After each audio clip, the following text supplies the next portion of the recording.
I used to believe that a parent's worth could be measured in the success of their children, that every sacrifice, every sleepless night, every penny saved and spent would eventually be rewarded in the form of gratitude, love, and respect.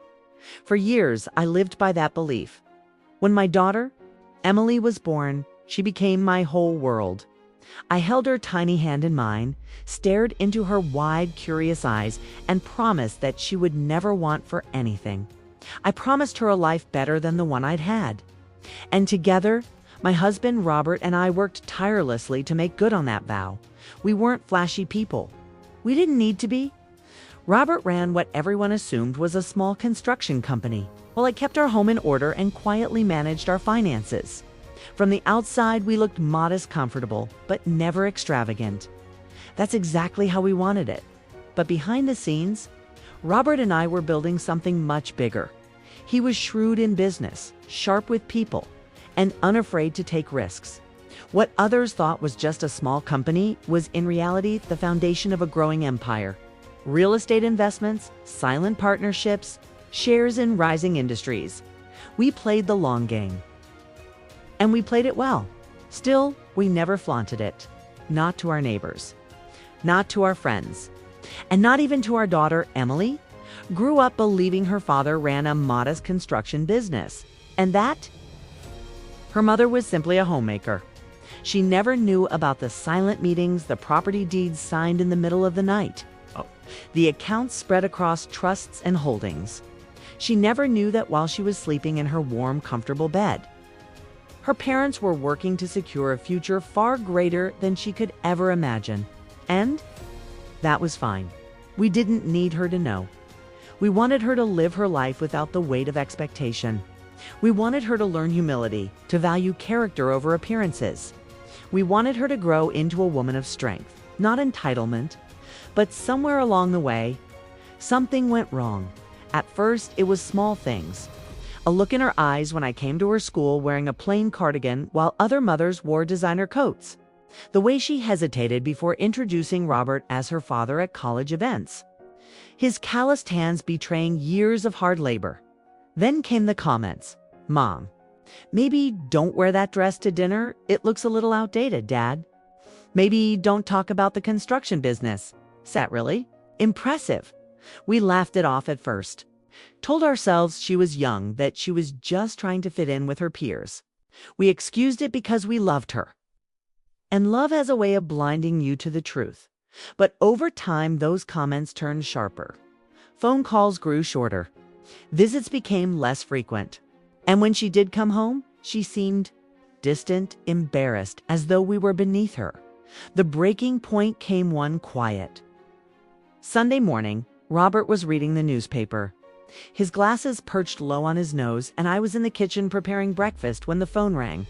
Seeing Emily's name light up on the screen filled me with joy. It had been weeks since we'd last spoken. I answered quickly, smiling. "Emily, sweetheart, it's so good to hear from you." There was a pause on the other end. A long pause. Then her voice, carefully measured, almost rehearsed. "Mom, Dad, I wanted to let you know I'm getting married." My heart leaped. I pressed the speaker button so Robert could hear. "Oh, Emily, that's wonderful. Who's the lucky man? When's the wedding? Tell us everything." For a moment, silence.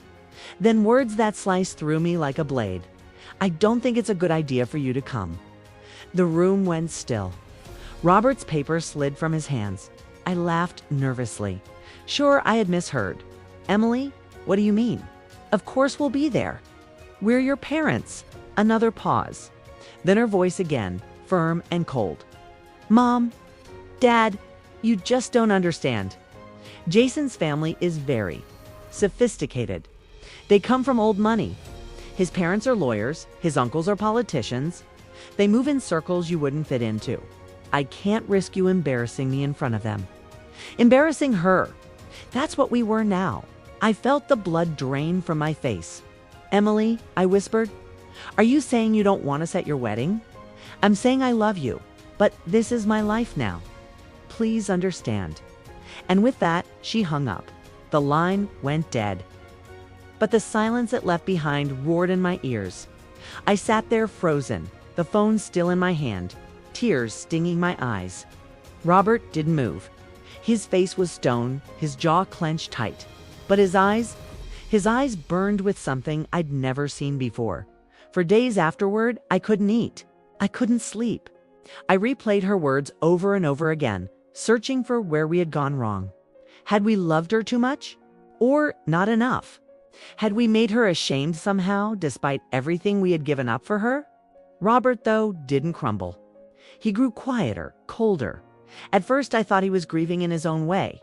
But I was wrong, because Robert wasn't grieving. He was planning, and he wasn't the only one with secrets. Emily believed.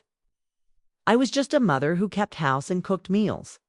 What she never knew was that I had been the one growing our wealth behind the scenes. It was me who moved money into the right stocks before they exploded. Me who studied market trends late into the night. Me who turned Robert's hard-earned income into a fortune. We had done it all for her. But now, she had cast us aside. She thought we were weak. She thought we were unworthy, but she was about to learn the truth. Because while Emily was busy looking down on us, she had failed to notice that the man she was marrying, Jason, worked for one of Robert's companies. He was a mid-level minutious slick with his words, always chasing the next opportunity. Robert had been watching him for a while, uneasy about his character, but silent for Emily's sake. Now, silence was no longer an option. The betrayal cut deep. Yes.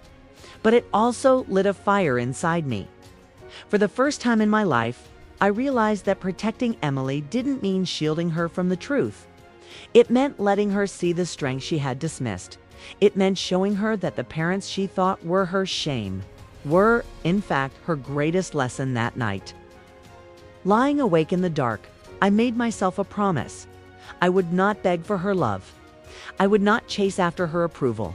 But when the time came when she stood there so certain of herself, so blind to what she had cast aside, would be ready, we would both be ready. And she would finally see who we truly were. Because I wasn't just her mother. I was the woman who held the keys to an empire. And I was done being invisible.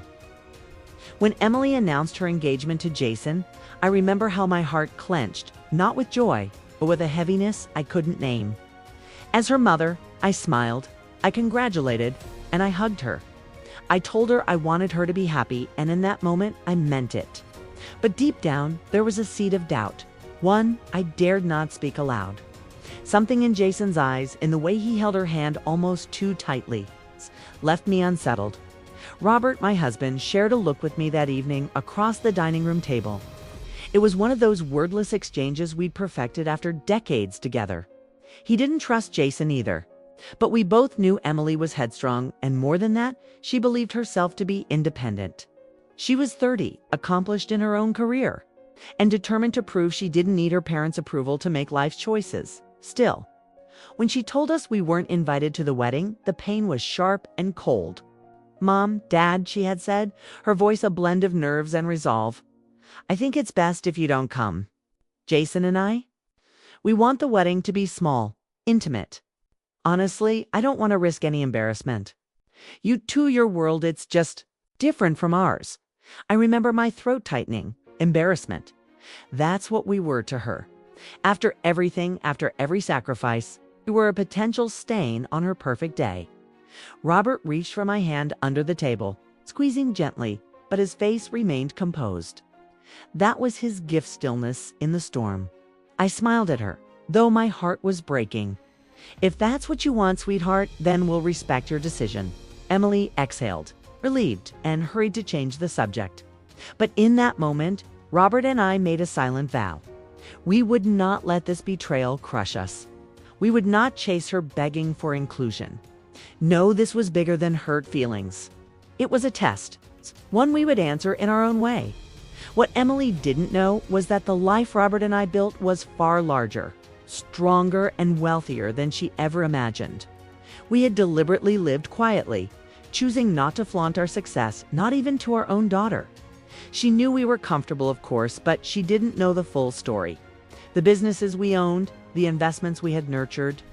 The empire we had grown it was all carefully hidden behind modest homes and unassuming choices. And Jason poor. Greedy Jason was blind to it all. Robert first uncovered Jason's true character in the simplest way, through numbers. Jason worked for one of our companies, a detail Emily never paid much attention to. She thought her fiancé had connections that got him the position. She never asked who those connections were. She never realized her father was the quiet man at the top of the chain of command. Robert had placed Jason in a mid-level role, giving him access to just enough responsibility to show his colors. And he did, quickly. Jason skimmed from accounts. He funneled small amounts into side ventures.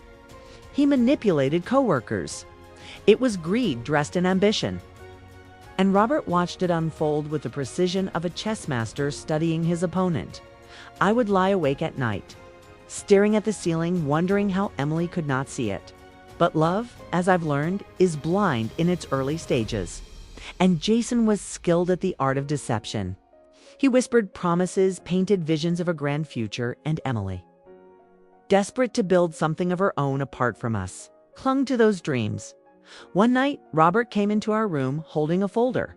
He placed it on the bed beside me, his expression grim but steady. "It's worse than I thought," he said. Inside were records, copies of transactions, evidence of Jason's betrayal. He wasn't just stealing from the company, he was planning to leverage Emily against us. Robert had discovered emails Jason wrote to a confidant, bragging about marrying into our family and gaining control over the real fortune. I felt my blood run cold. He thought Emily was his ticket, his stepping stone to wealth. And worse, he believed she was naive enough to hand him the keys. I sat there in silence for a long time, my fingers brushing over the pages. Finally, I said, "We can't just tell her. She won't believe us." Robert nodded. "No, she won't, but she will see the truth eventually. The question is, how do we protect her until then?" Protecting her didn't mean shielding her from pain. Sometimes, I've learned, protection means letting someone fall, but being there with open arms when they hit the ground.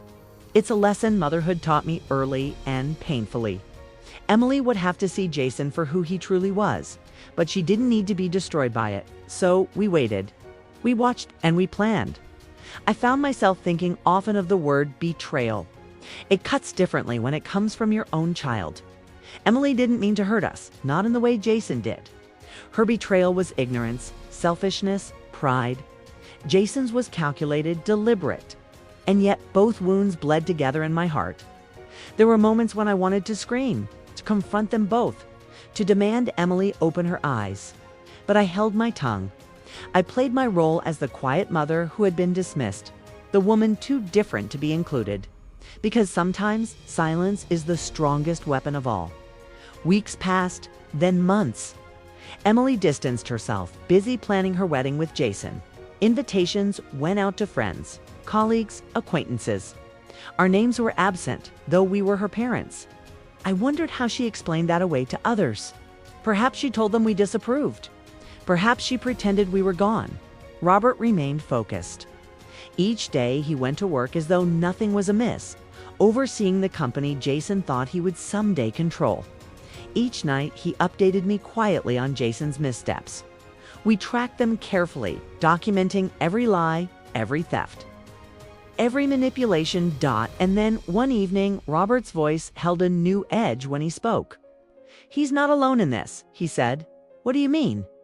I asked. Robert slid another folder across the table. Inside were messages between Jason and someone I recognized all too well. It was my brother, Emily's uncle. My heart sank.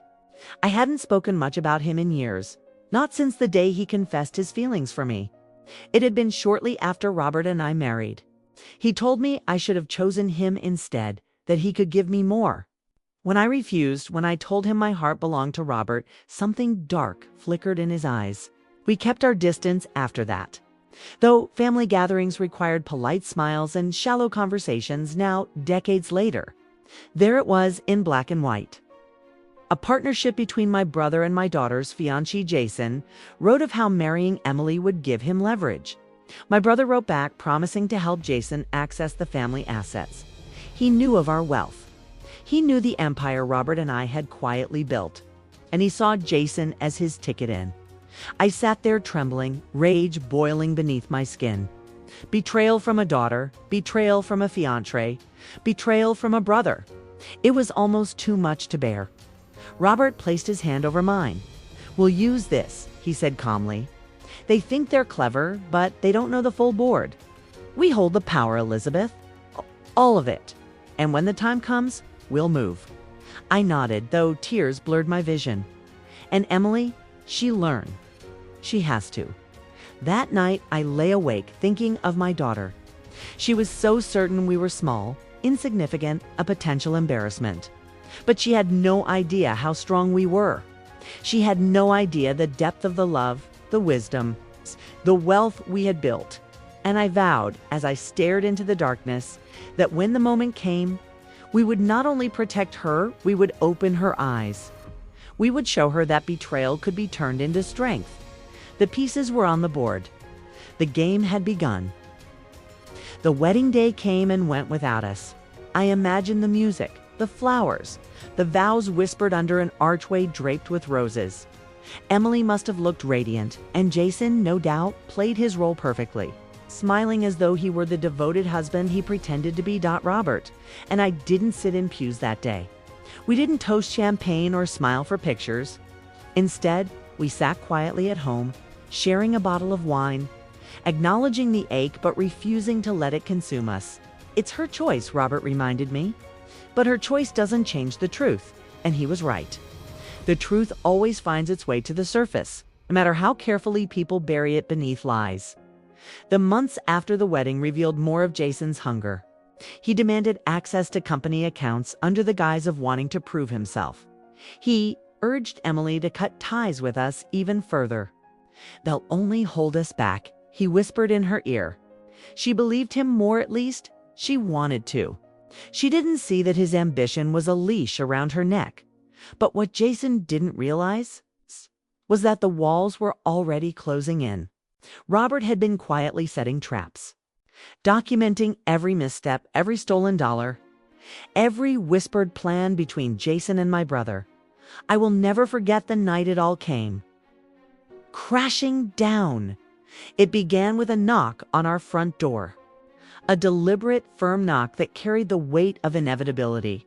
When I opened it, a tall woman stood there, dressed in a sleek navy suit, her eyes sharp and intelligent. She introduced herself as Claire Donovan, a private investigator and attorney Robert had hired weeks earlier. "I think you'll want to see this," she said, handing me a thick envelope. Inside were photographs, recordings, and documents, evidence so damning it took my breath away. Jason wasn't just stealing from the company. He was planning to liquidate assets to transfer them overseas. And standing at his side, helping him map it all, was my brother. Claire's voice was steady, professional, but tinged with compassion. "They're counting on Emily being blind to this. But if you're ready, we can expose them. The question is, how far are you willing to go?" I looked at Robert, and in his eyes, I saw the answer. As far as we needed, the confrontation came sooner than expected. Emily had invited us over at Jason's insistence. She was nervous, trying to act like the estrangement between us was natural, not a wound. We arrived at their polished suburban home, carrying nothing but composure. Jason greeted us with a smile, too wide, too false. "Elizabeth, Robert," he said smoothly. "So glad you could make it." Emily's eyes darted nervously between us. She wanted peace. She wanted her worlds to fit together without cracks. But as we stepped inside, the tension was thick, the kind that hums beneath the surface before a storm. Dinner was polite. Too polite. Jason talked about his new plans. How he and Emily were going to take things to the next level. How he wanted to step into more leadership at the company. His words dripped with entitlement. Robert listened quietly, sipping his wine, his silence more dangerous than any accusation. I watched Emily, her smile brittle, her hands fidgeting with her napkin. She was trying to ignore the undercurrent, trying to hold on to the illusion. Finally, Jason leaned forward, his tone sharp. "I think it's time we discussed the future." Elizabeth, Robert, you've built something impressive. But it's outdated. With me at the helm, I can modernize it, expand it. Emily and I were the future of this family. I felt heat rise in my chest, but I kept my voice calm. And what do you know about building something from nothing, Jason? About sacrifice. About loyalty. He smirked, a flash of arrogance. I know enough to see when an empire is being wasted. You two have had your time. It's ours now. Emily gasped softly. Jason, she began, but he cut her off with a dismissive glance. That was when Robert placed a folder on the table, quietly, deliberately. The sound echoed louder than any shout. Jason's smirk faltered. Emily's brow furrowed in confusion. What's this? Jason asked, his voice tightening. Robert's tone was even unshaken. Proof of everything.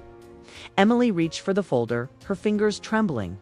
She flipped it open, her eyes scanning the documents, the photographs, the bank statements. Her breath caught. What is this, Jason? Jason laughed nervously. It's nothing. Fabrications.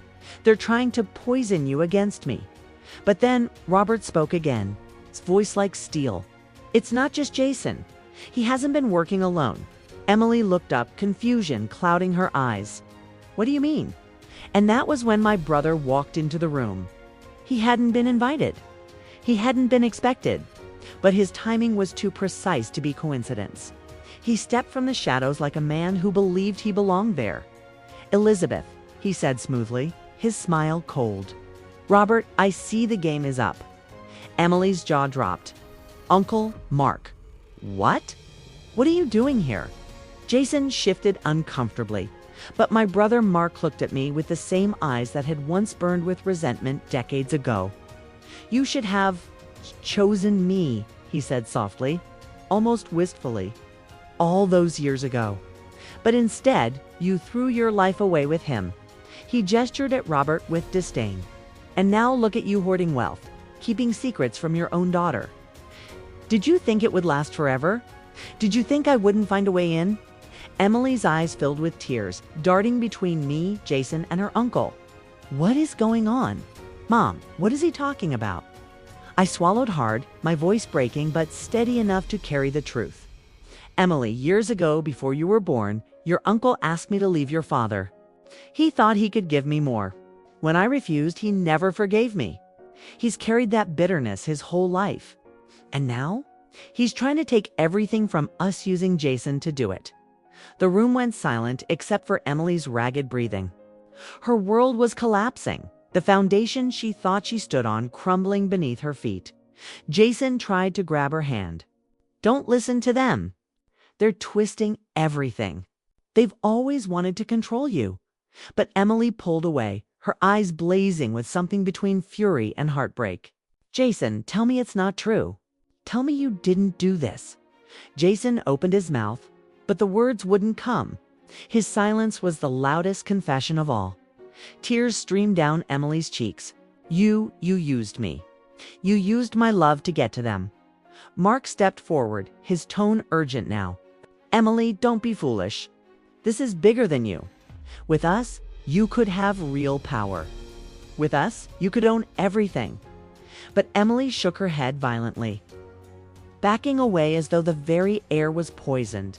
And that was when I knew the illusion was shattered. She could see it now. The betrayal, the lies, the truth. Still, the battle wasn't over. Jason's face hardened, his charm dissolving into menace. Mark's smile twisted into something darker. The confrontation had begun.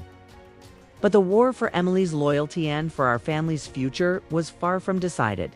And in that moment, as the storm broke around us, I felt the weight of decades pressing on my shoulders. But I also felt something else.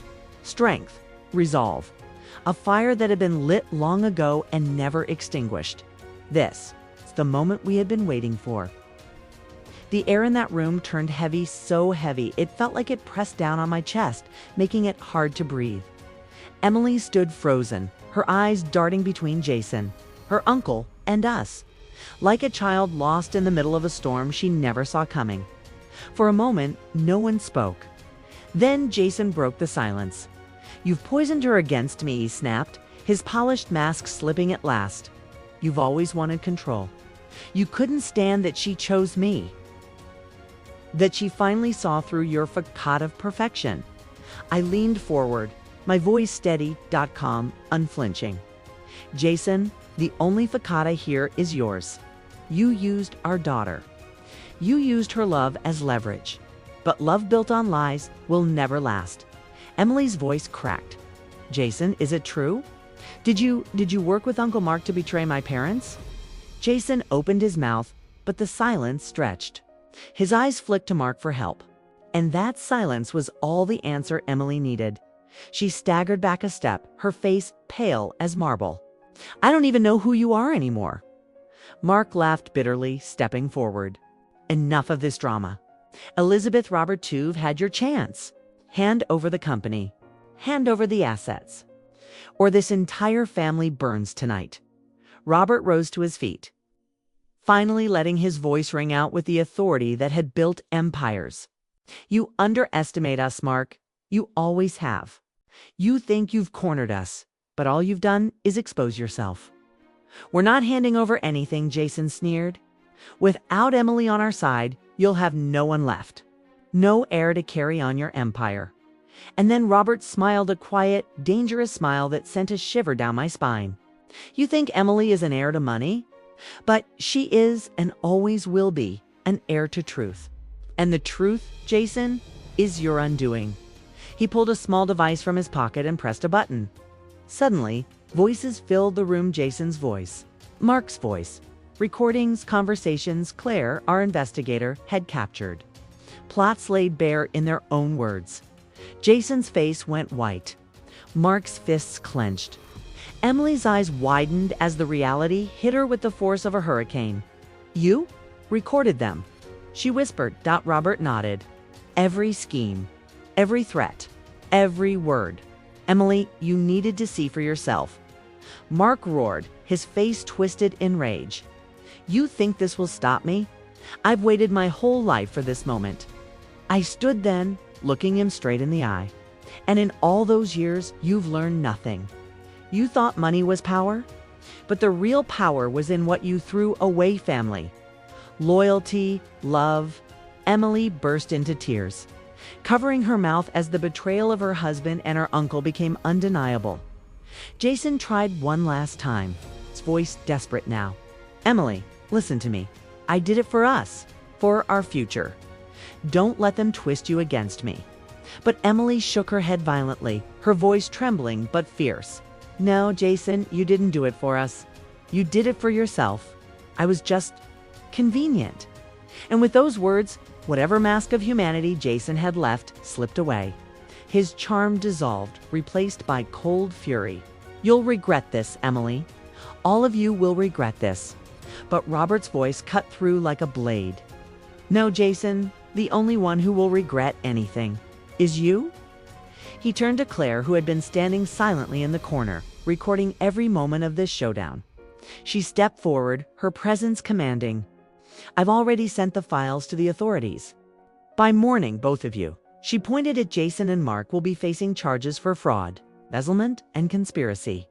Mark lunged forward, his rage boiling over. But Robert stepped between him and Emily with the force of a father protecting his family. Not one step closer. Jason sank into his chair, his bravado gone, his empire of lies crumbling around him. Mark stood seething, trapped by the evidence. Trapped by the very truth he had spent his life running from.